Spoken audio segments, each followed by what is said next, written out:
The Lagosian Clarissa, How the Esiri Brothers Reimagined Western Literature at Cannes. 100 years ago, Virginia Woolf wrote a novel about a single day in London, following a society hostess as she prepared for a party while her mind drifted through decades of memory. This year at Cannes, two Nigerian twin brothers took that exact story and moved it to Lagos, and somehow it became one of the most talked about films of the entire festival.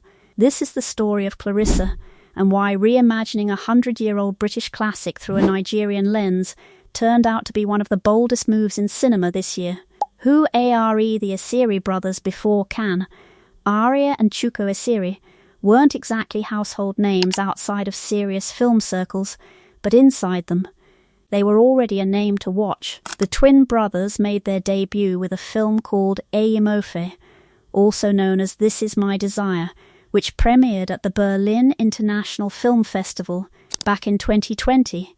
That film was a quiet, grounded portrait of working-class life and migration in Lagos, and it earned the brothers a reputation as two of the most promising voices coming out of contemporary African cinema, working in a completely different register than the commercial output most people associate with Nigeria's massive Nollywood industry. For their second feature, they didn't play it safe.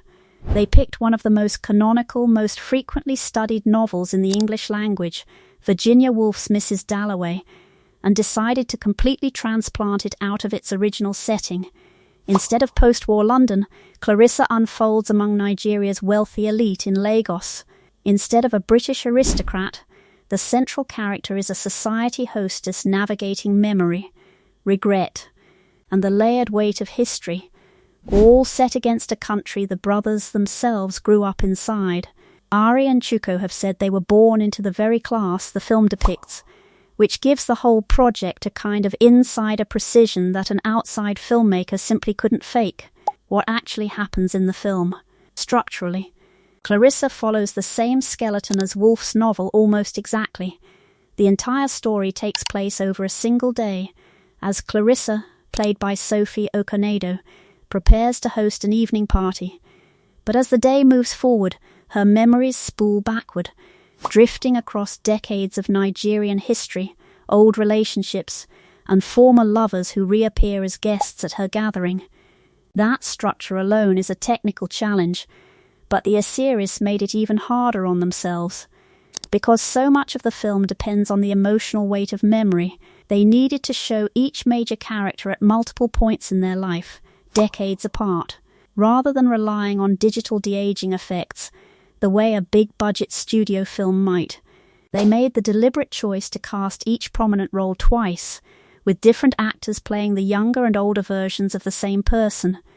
It's a harder, more expensive, more logistically complicated choice, but it's also exactly the kind of decision that makes a film feel handmade instead of manufactured.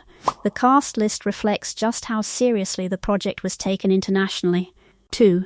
Pairing Okonedo with David Oyelowo, Ayo Edebiri, Toheeb Jima, India Amartefio, and Nikki Amuka Bird, alongside a strong roster of Nigerian actors filling out the world around them. That mix of British Nigerian and homegrown talent mirrors the film's entire premise, a story built on the tension between two cultures that were, historically, never entirely separate to begin with. Running alongside Clarissa's story is a second, darker thread. A young soldier named Septimus, played by Fortune Nwafo, has just returned from the front lines of an insurgency in northern Nigeria, suffering from severe post-traumatic stress. His story connects to Clarissa's world through his wife, who works as her dressmaker, threading two completely different versions of Nigeria, the sheltered wealth of Lagos high society, and the trauma of a conflict most of that same society barely acknowledges, into a single evening. Why the adaptation actually works. Here's what's genuinely clever about this adaptation. Beyond just the ambition of attempting it, Mrs. Dalloway was never really just a story about a party.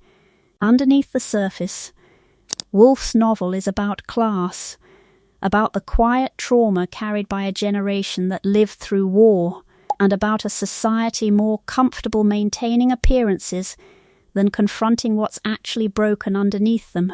Nigeria, as it turns out, offers almost eerily similar material to work with. Chuko Esiri has pointed out that a name like Clarissa or Peter doesn't feel foreign or forced in a Nigerian context at all, given how deeply Catholic naming traditions run through the country, and the parallel between Septimus's war trauma and Nigeria's own decades-long insurgency in the north gives the adaptation a weight that goes far beyond a clever literary exercise. In interviews, Chuko has described the disconnect directly, comparing how insulated wealthy Lagos feels from that conflict to how distant the war in Iraq once felt to people living comfortably in England. There's also a striking visual detail that's become something of a signature for the film.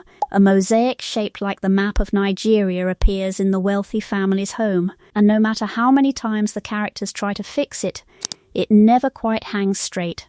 Chuko has openly called it a stand-in for the nation itself, something slightly off that everyone can see needs correcting, but nobody quite knows how to fix. And the symbolism didn't stop at the screen.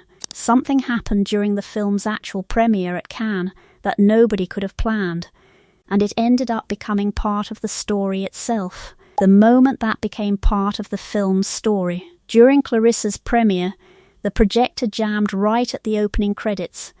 For most films that would just be an embarrassing technical hiccup, but for a film explicitly about Nigeria's instability, a country the brothers describe as still working through the unresolved consequences of being pushed together as one nation during the colonial era, the timing landed almost too perfectly. It echoed the exact kind of power outages that the Esiris have said are simply an everyday occurrence back home, the same disruptions that also quietly show up throughout their first film, Eyamofe. It's the kind of coincidence you couldn't script, and yet it fit the film's theme so precisely that several outlets covering the premiere couldn't help but mention it as almost symbolic in its own right. It also wasn't the brothers' first brush with that kind of real-world texture bleeding into fiction. The film was shot entirely on 35mm rather than digital, across locations in both Lagos and Delta State in late 2025. A choice that gave the finished picture a warmth and grain that several critics pointed to as central to its atmosphere. Beyond that moment, the reception at Cannes was genuinely strong.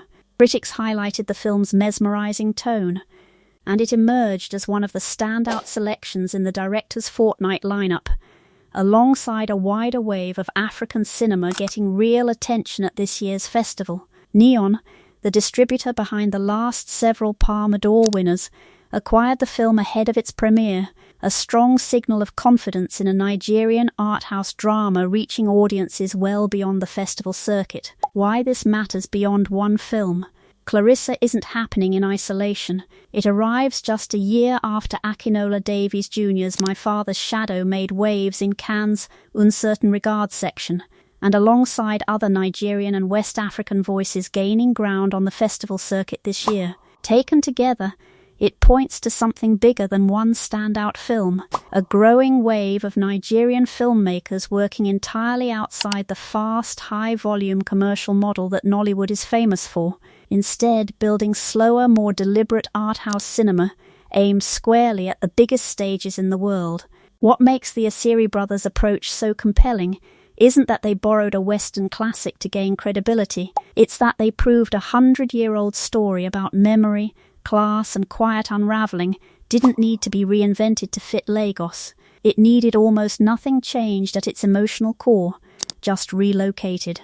And suddenly a British modernist classic became one of the sharpest portraits of contemporary Nigeria to hit a major screen in years. The Esiris are already reportedly developing their next feature, along with a Nigerian whodunit after that, so this almost certainly isn't the last time their names show up at a major festival. If you enjoyed this deep dive into how Clarissa reimagines a literary classic, subscribe, because I'll keep covering the films actually pushing world cinema forward, not just the ones already dominating the headlines. Thanks for watching. I'll see you in the next one.